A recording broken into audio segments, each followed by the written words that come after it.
नमस्कार दोस्तों, मैं प्रदीप सिंह ज़िंदगी तेरा शुक्रिया में आप सभी का स्वागत करता हूं। दोस्तों, ये पूरा जीवन एक सफ़र है।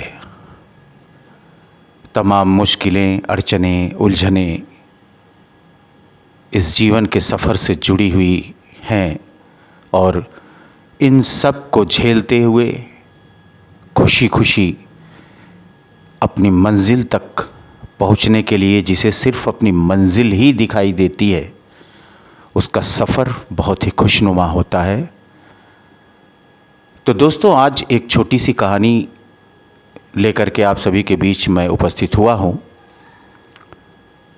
उससे पहले मैं आप सभी से ये कहना चाहूँगा कि आप अपने मन में इस बात को महसूस करें कि मैं कृतज्ञ हूँ जीवन के सही अर्थ को समझने के लिए। कहानी का शीर्षक है सफ़र। एक रविवार की सुबह एक सज्जन अपनी बालकनी में बैठकर धूप और कॉफ़ी का आनंद ले रहे थे। उनकी नज़र एक छोटी सी चींटी पर पड़ी जो अपने आकार से कई गुना बड़ा पत्ता लेकर बालकनी के एक कोने से दूसरे कोने की तरफ जा रही थी। वे 1 घंटे से अधिक समय तक उसे देखते रहे। उन्होंने देखा कि अपने इस सफ़र के दौरान चींटी को कई बाधाओं का सामना करना पड़ा। वह कई जगह रुकती, मुड़ती और फिर अपनी मंजिल की ओर बढ़ जाती। एक जगह उस छोटी चींटी को फर्श में दरार से सामना करना पड़ा। वह थोड़ी देर रुकी, उसने हालात को समझा और फिर दरार के ऊपर वह बड़ा पत्ता रखकर पत्ते के ऊपर से चलकर दूसरी ओर पहुंच गई। दूसरी ओर जाकर उसने पत्ते को उस ओर से आगे ले जाना शुरू कर दिया और अपनी यात्रा जारी रखी। वह सज्जन सृष्टि के निर्माता की सबसे नन्ही कृतियों में से एक, उस चींटी की चतुराई से मोहित हो गए। इस घटना ने उस सज्जन को विस्मय से भर दिया और सृष्टि के चमत्कारों पर चिंतन करने के लिए मजबूर कर दिया। उस छोटी सी घटना ने उन्हें सृष्टि निर्माता की महानता को दर्शा दिया। सृष्टि के रचयिता द्वारा निर्मित यह एक नन्हा सा प्राणी था, आकार में छोटा, फिर भी परिस्थिति का विश्लेषण करने, चिंतन करने, तर्कशील होने, संभावनाएं तलाशने, खोजने और विपरीत परिस्थितियों से उबरने के लिए मस्तिष्क से भरपूर। थोड़ी देर बाद उन्होंने देखा कि चींटी अपने गंतव्य तक पहुंच गई है। फर्श में एक छोटा सा छेद जो जमीन के अंदर बने उसके घर का प्रवेश मार्ग था।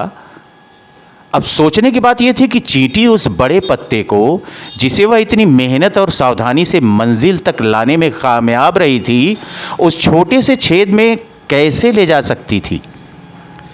नन्ही सी प्राणी जो तमाम भ्रम साध्य, कड़ी मेहनत और महान कौशल का प्रयोग करते हुए रास्ते में सभी कठिनाइयों को पार करते हुए वहाँ पहुँची थी, उस बड़े पत्ते को वहीं खाली छोड़कर खाली हाथ घर में चली गई। परंतु वे सज्जन चींटी के छेद के अंदर जाने के बाद भी चींटी के बारे में ही सोचते रहे और चींटी की पूरी यात्रा को अपने जीवन के साथ जोड़ने की कोशिश करते रहे। अपनी चुनौतीपूर्ण यात्रा शुरू करने से पहले चींटी ने अंत के बारे में नहीं सोचा था और अंत में बड़ा पत्ता उसके लिए एक बोझ से ज़्यादा कुछ नहीं बन पाया। उस चींटी के पास कोई विकल्प नहीं था सिवाय इसके कि अपनी मंजिल, अपने घर तक पहुंचने के लिए इस पत्ते को पीछे छोड़ दे।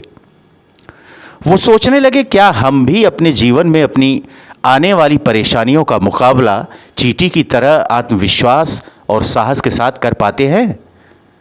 अपनी यात्रा के अंत में जब चींटी को यह पत्ता एक बोझ लगने लगा तो उसने बड़ी आसानी से उस पत्ते को वहीं छोड़ दिया और आगे की तरफ बढ़ गई। हम भी अपने जीवन में बहुत सारी इच्छाओं को लेकर चलते हैं और अपनी इच्छाओं को पूरा करने की कोशिश करते हैं। धीरे धीरे हमारी खुशियाँ हमारी इच्छाओं पर निर्भर हो जाती हैं। जब हम इन्हें पूरा नहीं कर पाते तो निराशा से घिर जाते हैं और ये इच्छाएं हमारे जीवन के लिए एक बोझ बन जाती हैं और हमारे मंजिल तक पहुंचने में बहुत बाधाएं डालने लगती हैं। क्या हम भी अपनी इच्छाओं को आसानी से छोड़कर आगे बढ़ पाते हैं उस छोटी सी चींटी की तरह? क्या हमने कभी ये सोचा कि हमारे जीवन का मकसद क्या है और हम अपने जीवन से क्या चाहते हैं? वे इन्हीं सब विचारों में डूबे हुए थे, तब अचानक उनके घर के दरवाजे की घंटी बज गई। उन्होंने अपना कॉफ़ी का मग उठाया और अंदर की ओर चले गए। बाहर से तो सब वैसा ही था, पर अब उनके अंदर एक नई सोच का तूफान सा उठ चुका था।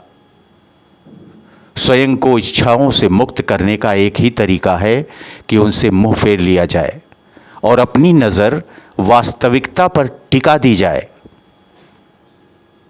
तो दोस्तों, ये है आज की छोटी सी कहानी, लेकिन अपने अंदर काफ़ी तूफ़ान समेटे हुए, जिन्हें ध्यानपूर्वक सुनने से आपको बहुत कुछ समझने को, सीखने को मिलेगा। तो आज की कहानी में बस इतना ही। कैसी लगी आप सभी को ये कहानी? कमेंट बॉक्स में ज़रूर कमेंट करिएगा। अच्छी लगी तो प्लीज़ हमारे इस चैनल ज़िंदगी तेरा शुक्रिया को लाइक करना, सब्सक्राइब करना और शेयर करना नहीं भूलिएगा। आप सभी से जल्दी ही मुलाकात होगी किसी अच्छी सी, छोटी सी, प्यारी सी कहानी के साथ। तब तक के लिए आप सभी अपना और अपने परिवार के प्रत्येक सदस्य का बहुत बहुत ख्याल रखिएगा। आप सभी का बहुत बहुत धन्यवाद।